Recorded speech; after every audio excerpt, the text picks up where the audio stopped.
Good morning, church. It is always a privilege to be here. If you don't know me, my name is Rob. I'm not American, I'm Scottish. I've lived in the US for 13 years now. And my wife is American, and she came to Scotland as a missionary to pioneer Chi Alpha. And then, as time went on and so on, she got married, she had her first child, and I moved to the US when our little guy was 11 weeks old. And we've been in the US now for, I said, 13 years, and we pioneered Yale just about 9-10 years ago.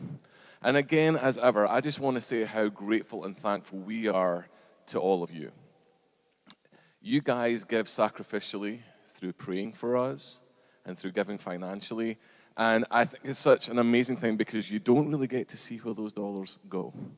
You give and you just look for the blessing to be there. And we are incredibly grateful because you guys allow us to fulfill the call and mission that God has put in our heart to reach the world changers at Yale.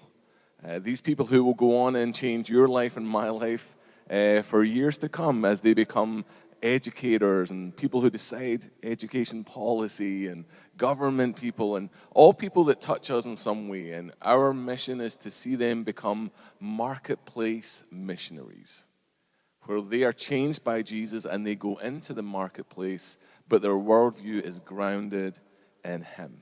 So we are incredibly grateful for your giving and your generosity this last year. We baptized students right in the middle of Old Campus at Yale. We blew up a kids' paddling pool. We filled it with water. We dunked them. And their friends who had no faith would come and see them be baptized. So we saw students come to faith. We saw students get baptized. And we saw students grow in their faith. So we just want to start by saying thank you. We're really grateful for what you allow us to do. It really is a blessing, and we're grateful for every one of you. So this morning we're in the Psalms, and I want to start by telling you a story from an old TV show called Seinfeld. You may have heard it, you may have watched Seinfeld. But in one episode, Seinfeld and Elaine are invited by friends to come up to their house in the Hamptons because they had just had a baby. So Seinfeld and Elaine go up to this home, and there's lots of people there. And it becomes quite clear when they see the couple and the new baby, to put it diplomatically, this baby may not win the Most Beautiful Baby Award. Because Seinfeld and Elaine are trying to think of words to describe and compliment this baby. And they're kind of struggling. Well, anyway, the show goes on, and then another guest arrives, and he is a dashing doctor. And he comes in, and clearly everyone looks at him, and he's handsome, and he's clearly has affluence, and he's rich. And he comes up to Elaine, and he starts to wow her with his words. And he affirms her, and he looks at her, and he says, breathtaking.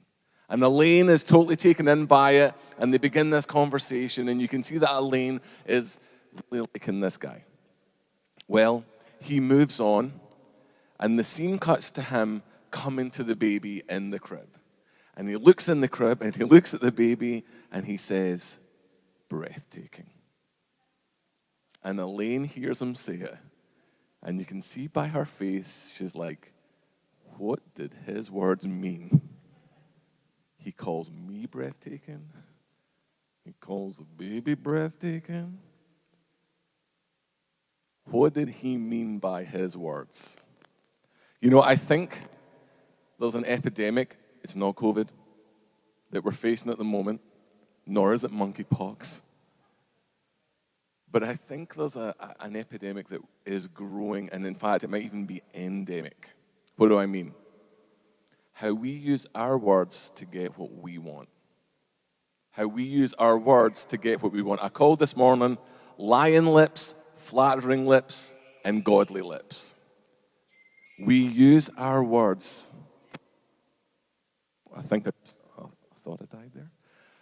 To get what we want. So let's look at the psalm we're considering this morning. It's Psalm 12.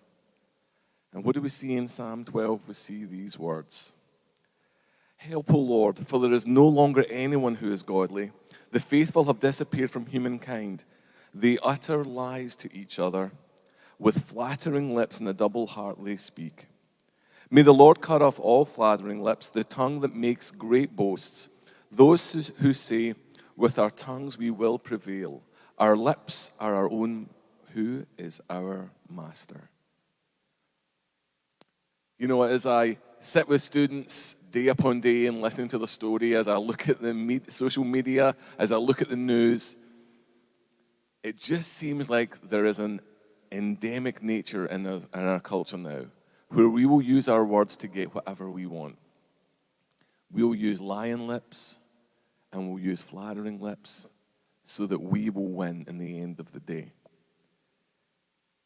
Yet what do we see in Psalm 12? We see the psalmist say, David say, this is what people do. They flatter, they're double-hearted, they lie. But you see, in Psalm 12, there's an even older word that this is based on. It's Exodus 20. And Exodus 20:16 is what we call one of the 10 Commandments. And it simply says this: you shall not bear false witness against your neighbor. You see, when David has this psalm, when he writes this psalm, at the root of it is going back even further to Exodus. You see, when God gave the 10 Commandments, we think of them as the rules, as the do's and don'ts, but that's not what they're there for. They were to shape a community that community would look so different from the world around them. And when I used to read about don't bear false witness, I thought that just meant just don't lie. And I'm pretty good at that. I'm pretty good at not lying. But the more you dig into the word in Exodus, it reflects so much more in what David is saying. He's saying, it's not just lying, it's when you flatter with these lips. It's when it's a reflection of your heart, how you're living. And so this morning we're going to look at Psalm 12 and that root word in Exodus, that 9th commandment. Because there's 3 things that we are tempted to do today. And the first one is to flatter with our lips, to get what we want. The second thing we're tempted to do is to slander with our lips, to make us look better. And the third thing we're willing to do is to misattribute things so that we win. And we'll come on to that in a moment. But these are 3 things that this psalm speaks to. And church, we have to live differently from the world. When we live like the world, there is no fragrance of Jesus. There's nothing different about us. And when this is the culture and the pattern of the world, when we live differently, we will stand out, but not in a boastful way, not in a moralistic way, but in a way that the fragrance of Jesus will bring life. When we live contrary to lying lips, flattering lips, or using our lips to get what we want. So that's what we're going to look at this morning. So what are flattering lips? Well, flattering lips is when we use our words to get what we want, but it sounds like a compliment. And it sounds like it's for someone else, but the reality is, it's for us. A lot of students at Yale in their senior year go into the societies. And when we first went there, I thought they were all secret. I thought you were only in a society, it was a secret society. And I'm like, I don't know if that's really Christian. I don't really know if I like that. A secret society. And then one of our students got in, and I was like, I need to talk to him about this because I don't think this is the right way we live. So I meet with him, and he tells me he actually got into the best society at Yale for seniors. George W. Bush was in this society. His dad was in this society. John Kerry was in the society. I'm like, whoa, dude. And then I was like, but I thought you're not supposed to tell me. I thought I'm not supposed to know that you're in a society. I thought it was a secret.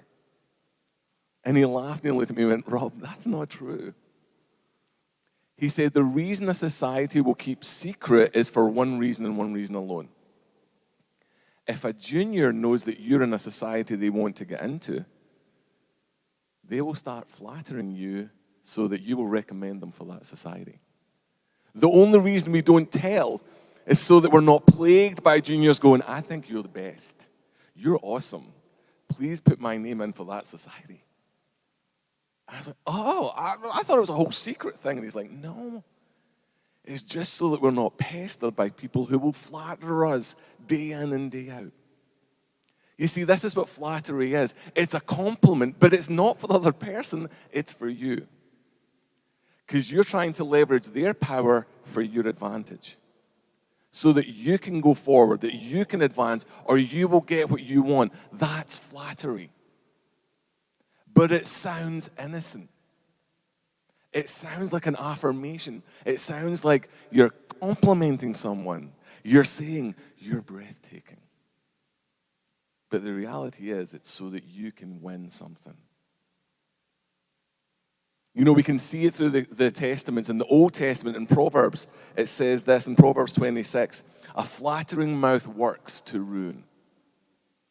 And then Jesus in the New Testament is sitting with a whole bunch of people, and some of the religious people there, and they begin to flatter him with their words. But Jesus, being Jesus, sees right through it. And he draws a line from their lips to their heart, and he says this, as only Jesus can. You brood of vipers, how can you speak good things when you're evil? For out of the abundance of the mouth, the heart speaks. You see, flattery begins in our heart, and it comes out of our mouth to get what we want. And Jesus, in this story, draws a line directly from our heart to our mouth and says, there's a connection. It doesn't come out of nowhere. It comes out of an intention that you have. But here's the deal. It is so tempting to flatter in our culture, isn't it? Flatter our boss just so that we can get away a little bit early on Friday. Flatter our neighbor when we plant those line of trees that are going to go right into their yard. Flatter our kids to manipulate them for our benefit. It's easy to flatter, and it sounds so innocent. So how do we walk away from that? Do we just try with all our will and effort, I will not flatter, I will not flatter, I will not flatter? Do we just hope and will that we can be different? That's not going to work. We need Jesus. If we're going to change these lips, it cannot be through our effort, our hard work, because that is us. And I can tell you, it doesn't go very long or very far. But when we come to Jesus and say, Jesus, help me. I'm going to surrender my lips that want to flatter. And when we do that with open hands and he comes in, he changes this that needs to be changed. And then that changes this. Because if I just try and work on this is still the same. But when I come to Jesus and say, I don't like how I use my words at times, Lord. I surrender my heart to you. Things change. So what about in flattery? What do we do then? I have one very simple practice or discipline for us. Affirm someone when it is no advantage to you. Let me say that again. Affirm someone when it is no advantage to you. Well, what do I mean? You go up to someone in the worship team and you say, man, your playing this morning was awesome. That is no advantage to me because I can neither sing nor play, let me just say. As a child, I got a non-singing part in a musical. For real. In high school, I got a non-singing part in a musical. So to me, that is no advantage to go and say to someone and compliment or affirm them and say, that was awesome. You see, when we do that, when we do it with no win for us, that desire to flatter dies. So my first encouragement this morning is this. When we want to flatter with our lips, surrender our heart to Jesus and ask him to show you people that you can affirm just because you can affirm them. And that can be in here, that can be in your home, it can be your neighbor, it can be your work colleague. But when you know your motive is for nothing more than, I'm just going to affirm you, then that's not flattering lips. So the first thing we see in Psalm 12 is this flattering lips. The second thing we see is slander. Slander. This is a hard one. What's slander? It's when we use our words to pull someone else down. Now, there's different ways we can slander. We can just fire it straight out of our mouth. A verbal assault on someone else, and we slander them. But we can do it much more subtly. We can just leave the little breadcrumbs all around. Just enough that someone else begins to think differently about that person. It doesn't seem like slander, but we have just laid the breadcrumbs that they're eventually like, yeah, I think you're right. I don't think they are a very kind person. So slander can take multiple forms. But again, it is slander. But what is that? It is when we make us look better than someone else. We slander them. We make ourselves look more right, more holy, good, whatever it may be. But we are going to pull someone else's reputation down and in the same time pushing ourselves up. That's slander. See, can you see again how this goes back to this 9th commandment? I said the 9th commandment is not just about don't lie. It's about how you live before others. The people of Israel had to live differently. And it's the same for you and me today. When we don't slander, the fragrance of Jesus is present in our words. And it's attractive. But when we slander, it's like the words of death. It's a stench. And no one wins. So we see here this idea of slander. Jane Wilkin, who's a Christian author, she's written a lot on slander, and she says this. When we think about flattery or misattribution, they are the subtle pickpockets of someone's reputation. But slander, well, slander stands in the lobby of First Reputation Bank and sprays its bullets and empties the vault. You see, in our modern church, perhaps nothing attests more to the epidemic we find within us than our casual, thoughtless, and frequent commission of the sin of slander. She ends with this. We are virtual Bonnies and Clydes, sitting with fully loaded keyboards and fully seared consciences. You see, we get online and we tear someone down because we don't agree with them. We slander someone because they hurt us, said something mean, did something that was negative. And so we'll make sure everyone else knows what they said or what they did. We'll slander them. We'll pull them down. And we can either do that with our words or with our keyboard or with our phone. But the point is, we will look better. We will look more holy or righteous or virtuous or good or whatever it may be. But no one wins. Years ago, I was sitting in the coffee lounge in our church in Scotland, and two people who I loved and respected dearly were sitting over in the corner, and their heads were together and they were clearly talking. And I felt the Lord say to me, they are currently slandering and pulling someone down. I was like, no, Lord. They're really great people. But the Lord said, no, they are tearing someone down. And this was the phrase I heard in my heart. Like bees around honey, are they around the sin of slander? I was like, whoa, Lord. Like bees around honey, are they around the sin of slander?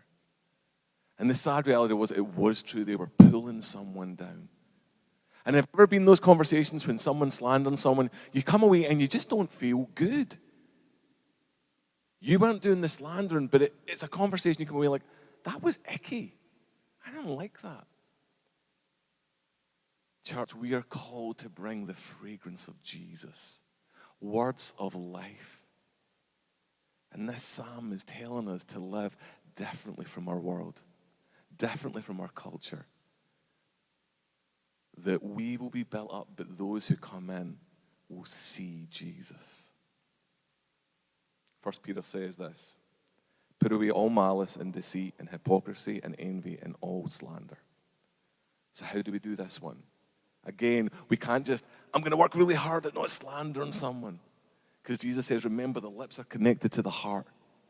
So what needs to change in here? Well, again, here's a really easy practice or discipline. Once we begin to surrender this heart to Jesus, we ask the Holy Spirit, can you help me to live differently? And here's a way you can do it. When someone is slandering someone else, when you want to slander someone else, see this? Just keep it closed. Just keep it closed. I know they could have said something really mean. I know that could have been really hurtful. I get that. So go speak to them. Don't speak to others. Don't take it to someone else so that you feel better, look better, raise yourself up as you tear that other person down. So the first thing is have silence as a discipline. When you want to go and tear someone down because of what they said or did, just keep it here. Go to God and go to them. But here's the other thing you can do. When you hear someone slandering someone else, deal with it. Now, here's what I don't recommend you do. Don't, if there's a small group of you and someone's slandering someone, point at them and say, yo, stop. I'm not keen on that, I have to say. But see, after that conversation, take them aside. And with all humility and grace, acknowledging that we can do the exact same, say, hey, what was that about? What's happened? Why did you feel you have to do that? But when it comes to slander, keep this quiet when we want to tear into someone. But when you see someone else doing it, retain their dignity, take them aside, and say, can we talk? What's going on? Here's the final way we use our words to get at what we want. It's called the sin of misattribution. What is that? Well, let me paint you a picture. You're at work. You're doing a group project. First of all, you don't want to do a group project. No one likes doing group projects. But at work, you're in a team, you're doing a group project, a team project. And let's be honest, because you didn't really want to do it, you really have not done much work for this team project. You have probably done 15% of your effort that you know you could have done. And the rest of the team's working really hard and you're putting the bare minimum in. Well, you present before your boss. The boss loves it. Great project. And singles you out and says, that was phenomenal work. And you go, thanks very much. Yep, you're right, it was. And you take the credit when in your heart you know, I do not deserve this. That's the sin of misattribution, when we still use our words to get what we want. It can be the opposite as well. You're in that team project, you're all in the briefing, the boss tells you what you want to do, you go away and your team lead somehow completely misinterpreted the brief. Completely got it wrong.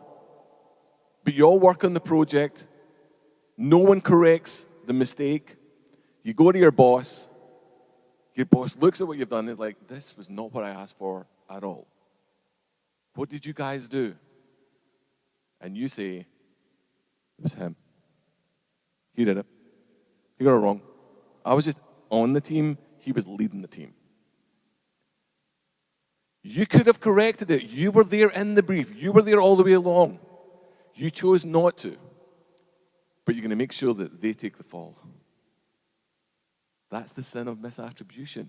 You are equally guilty. But you're going to make sure that someone knows, not my fault, it's his. It's hers. It's not mine. You see, again, we're still using our mouth to get what we want. Either we're taking credit we don't deserve, or literally we're throwing someone under the bus. It's all them. It's their fault. Fire them. I'm great. Now, again, how are we going to change that? If we just try and do it, it's so much effort. It's so much hard work.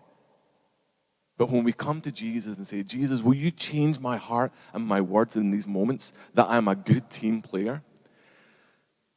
Can you do that for me, Lord? He can and he does. So here's what we do. We learn honesty. So when we get that glowing praise and we know it's not ours, what do? We take the light and we shine on the person who deserves it. Actually, really, Jillian, she did all the work. She deserves this. We just took the spotlight off of us and put it on someone else. Or, when we were about to throw that person under the bus, we're honest with ourselves and with others and say, you know what, no, I have to take blame. I should have seen this and I should have corrected it. That is not how our world operates. Our world operates on me first. Do whatever it takes to get ahead. So when you live like this, you bring the fragrance of Jesus. It is so different from our culture. People will see it and be like, why on earth are you doing that?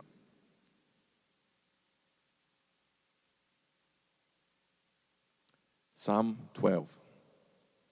Help, O Lord, for there is no longer anyone who's godly. The faithful have disappeared from humankind. They utter lies to each other. With flattering lips and a double heart they speak. May the Lord cut off all flattering lips, the tongue that makes great boasts. Those who say, with our tongues we will prevail. Our lips are our own. Who is our master? Can I say that is the mantra of our world? In church, we have to live differently. And we can't do it in our strength. We need Jesus. Because when we live with honest lips, affirming lips, encouraging lips, challenging lips, truthful lips, there's something about Jesus that manifests in those moments and things change. Jesus never used his words to flatter. Jesus never used his words to slander. Jesus used hard words, truthful words, but they were words of life. He did not manipulate, he did not misattribute, he did not flatter, and he did not slander. But from the Gospels, we can see he lived with people around him who tried to flatter him, who slandered him, who misattributed things to him. He said this, he didn't say that. So Jesus knows what it's like to live in a world where this is normal. So when we come to him and say, Lord, I have to live in the world, but I don't want to live like the world. He's like, come on then. Let my spirit change you. It can be done. I know what that's like. I've lived in that world. Friends, Psalm 12, flattering lips and lying lips. But you and I, we're called to live with godly lips. So this morning, do we use slander to get what we want? To get our own way and get ahead? Do we find pleasure in slandering others so that we look better? Or we're seen in a better light? Or do we take credit when it's not due? Or do we try and throw people under the bus just to escape something we know we deserve? When we realize that, when we come and acknowledge our brokenness and realize, God, maybe I'm just not living as you call me to live, maybe I'm living like everyone else. When we have that revelation of the Holy Spirit, and then we come to God with open hands and say, but you can change me. Not me, but you. And as we allow the breath of God, the Spirit of God to fall upon us, to fill us, to reorder the loves of this heart, then we can put away flattery, and we can put away slander, and we can put away everything else with our lips to get us ahead and say, Lord, I will live with affirming lips, encouraging lips, honest lips, truthful lips. And through that, Jesus is presented to those around us, and everything can change. I don't know about you, but I want to live in that community. I want to live in that world that is so different from what I see around me.